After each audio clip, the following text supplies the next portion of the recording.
While you were watching the war in Ukraine, the Biden administration was caving to Russia's senior partner, Communist China, giving it its greatest gift yet.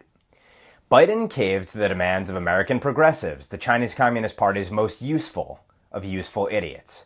In a little-noticed February 23rd university speech, Assistant Attorney General Matthew Olsen of the Justice Department's National Security Division announced the department would be killing its most important counter-espionage program, the China Initiative. While I remain focused on the evolving significant threat that China poses, I have concluded that this initiative is not the right approach, and instead, the current threat landscape demands a broader approach. This is happening at the very moment the Biden DOJ is ramping up its pursuit of American wrong-thinkers with the opening of a new domestic terror unit.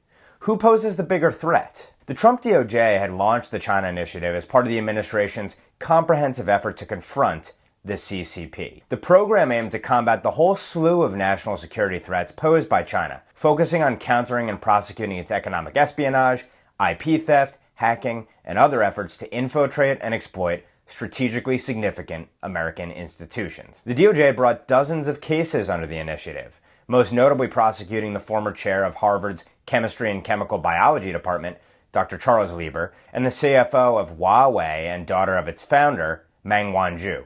Given China's penetration of America's schools, its research centers, and businesses, the initiative was long overdue. In fact, as FBI Director Christopher Wray recognized just a few weeks back in a speech focusing on the domestic threat posed by China, when we tally up what we see in our investigations, over 2,000 of which are focused on the Chinese government trying to steal our information and technology, there is just no country that presents a broader threat to our ideas, our innovation, and our economic security than China.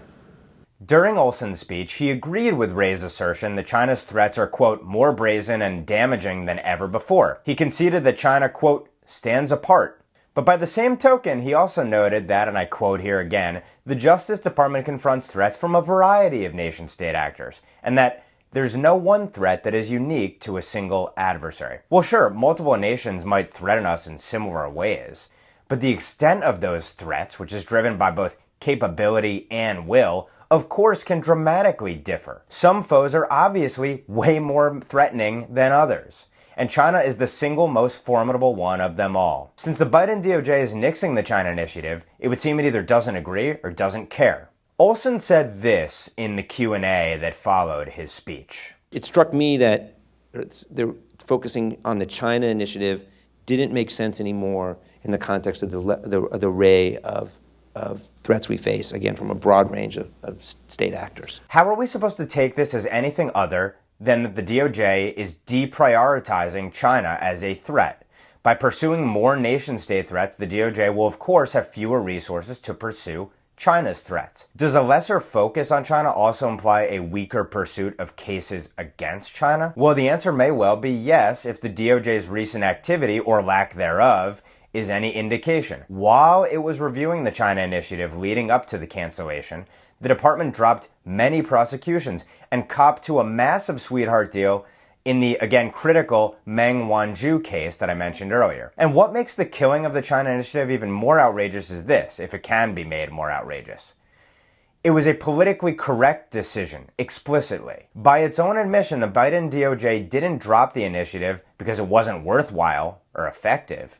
Instead, it did so because progressive activists cried racism, and the DOJ apparently lacked the will to weather that criticism, let alone fight back against it. Apparently, it cared more about optics than national security. As Olsen recounted in his speech, we have heard concerns from the civil rights community that the China Initiative has fueled a narrative of intolerance and bias.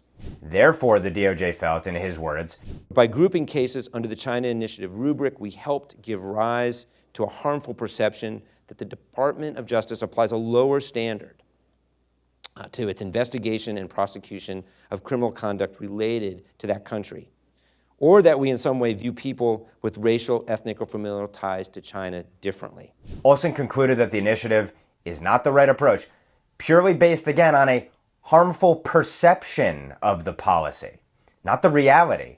Think about how asinine that is, how unserious that is. Now, it's true, Olson also recognized that academics had been pressuring the DOJ over its targeting of professors and researchers under the initiative, since universities and research centers are major targets for Communist China. And these professors and other representatives claimed it was creating a chilling atmosphere, damaging to America's scientific enterprise. But this was not the driver of the DOJ's decision to kill the effort, according to Olson.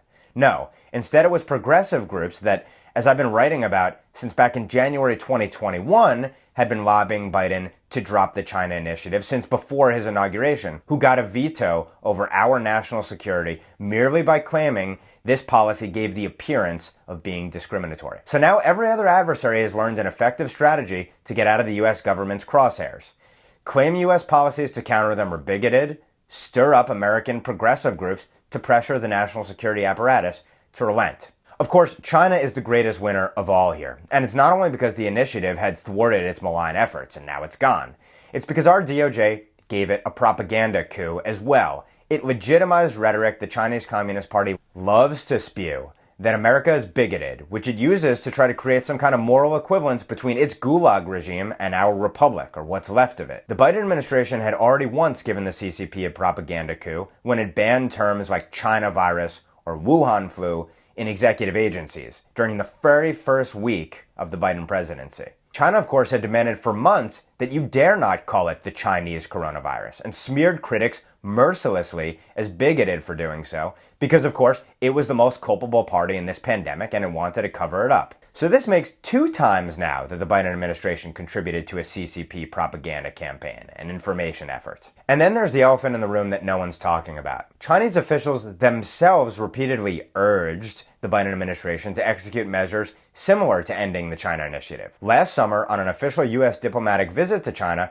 Beijing hit Washington with 2 lists: a list of U.S. wrongdoings that must stop, and a list of key individual cases that China has concerns with, aimed at getting the U.S. to do things like back off its pursuit of certain cases, removing sanctions, and lifting student visa restrictions. Team Biden granted at least one major wish on those lists when it again revoked the extradition request of Meng Wanzhou and returned her to China. Did Chinese officials ask the Biden administration to terminate the Justice Department's China initiative within the 2 lists, or at any other time? Well, I posed just this question to the State Department, which referred me to the Justice Department. The Justice Department referred me to Olson's remarks, noting that he, quote, addressed the reasons for ending the China initiative and launching the new strategy to address nation-state threats therein. Now, for China's part, its foreign ministry spokesperson, channeling her inner American progressive during a press conference the day after Olson's speech, said this of the China initiative, that it, quote, exacerbates racial discrimination in the U.S., severely harms Asian American groups,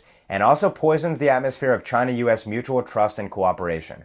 The Foreign Ministry of China and the Chinese Embassy in the U.S. lodged multiple solemn representations on different levels from the very beginning to urge the U.S. side to stop implementing the China initiative. The Biden administration was happy to oblige.